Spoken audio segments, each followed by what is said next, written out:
ब्रह्मा जी यमराज से कह रहे हैं, देखो उसको कुरुक्षेत्र या सरस्वती से क्या मतलब है, जिसके जिह्वा के अग्रभाग पर सदैव हरि हरि ये दो अक्षर वर्तमान रहते। ब्राह्मण होते हुए भी, चांडाली उसमें भी रजस्वला दशा में भोग करने वाला भी, वह मृत्यु के समय यदि विष्णु भगवान का नाम ले ले तो मुक्त हो जाता। अवश्य पदार्थों के भक्षण से एकत्रित पापों को छोड़कर भगवान विष्णु की सायुज्य मुक्ति को प्राप्त कर लेता, क्योंकि उसकी स्मृति प्रभु प्रेम संबंधी है।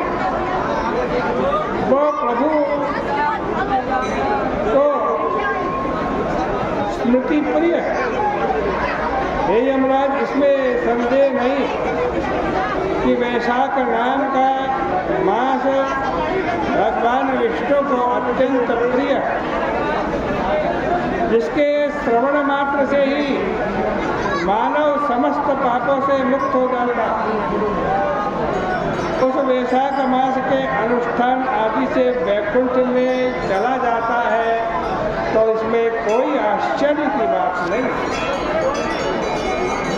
मेरे भगवान पुरुषोत्तम जगत के स्वामी एवं पिता, उनके परम प्रिय धर्मों को वैशाख महीने में जो करता है, उस पर प्रसन्न होकर भगवान विष्णु सदा उसकी सहायता के लिए तत्पर रहते हैं। हे यमराज, मेरी शिक्षा व शासन का प्रभाव उस राजा पर नहीं हो सकता। भगवान के भक्तों का तो कहीं पर भी अशुभ नहीं हो सकता। जन्म मरण बुढ़ापा अथवा व्याधि का भी भय उन्हें नहीं होता। किसी कार्य में नियुक्त व्यक्ति अपने स्वामी के कार्य को अपनी शक्ति भर जब करता है, तब उठने से ही उसका कर्तव्य पूरा हो जाता है और वो कृतार्थ हो जाता है। वह नरकों में नहीं जाता। और शक्ति के बाहर कार्य आने पर, वह शक्तिहीन होने पर स्वामी से निवेदन कर देना चाहिए और वह कर भी देता। कार्य में नियुक्त भृत्य उठने से ही अपने ऋण से मुक्त हो जाता है और सुख भोगता। इसलिए जिस सेवक ने अपना उद्देश्य व कार्य स्वामी की सेवा में निवेदित कर दिया है, न तो वो झूठा है, न उसको पाप लगता है। अपने कर्तव्य में लगे रहने वाले प्राणियों को पाप नहीं लगता। इसलिए इस अशक्य कार्य में तुम शोक मत करो। तुम्हारा इसमें कोई दोष नहीं है, अपराध नहीं है। व्यर्थ की चिंता मत करो। इस प्रकार ब्रह्मा जी के द्वारा समझाए जाने पर यमराज अत्यंत खिन्न और विकल बुद्धि होकर आह भरी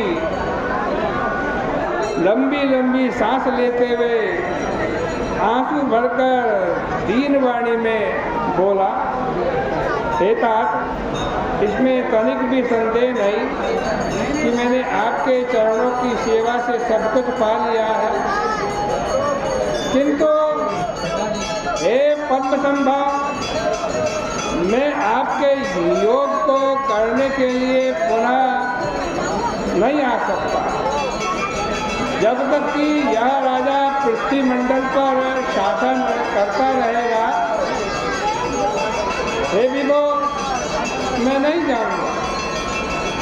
केवल एक उस राजा को अपने धर्म से डिगा देने पर मैं उसी प्रकार से कृतकृत्य हो जाऊंगा जिस प्रकार से पिंड दान करने वाला पुत्र कृतकृत्य होता।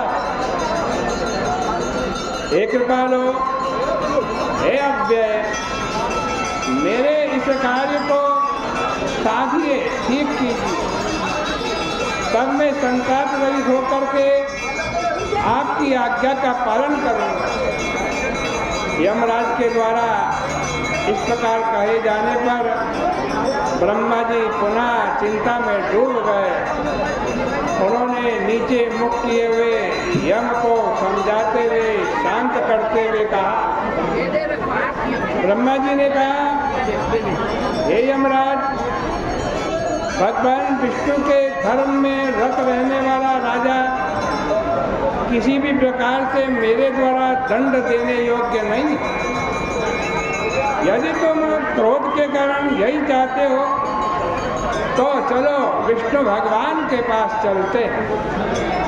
उनसे सभी कुछ निवेदन करके जैसा वो कहें बाद में वही करेंगे।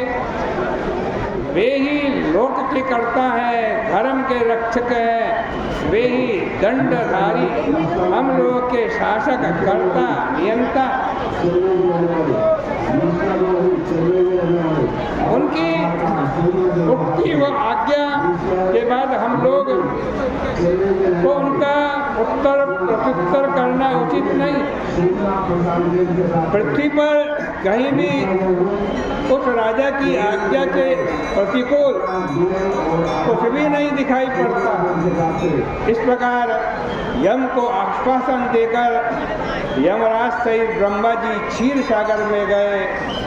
माँ ब्रह्मा जी ने चिन्मात्र निर्गुण परमेश्वर की स्तुति की।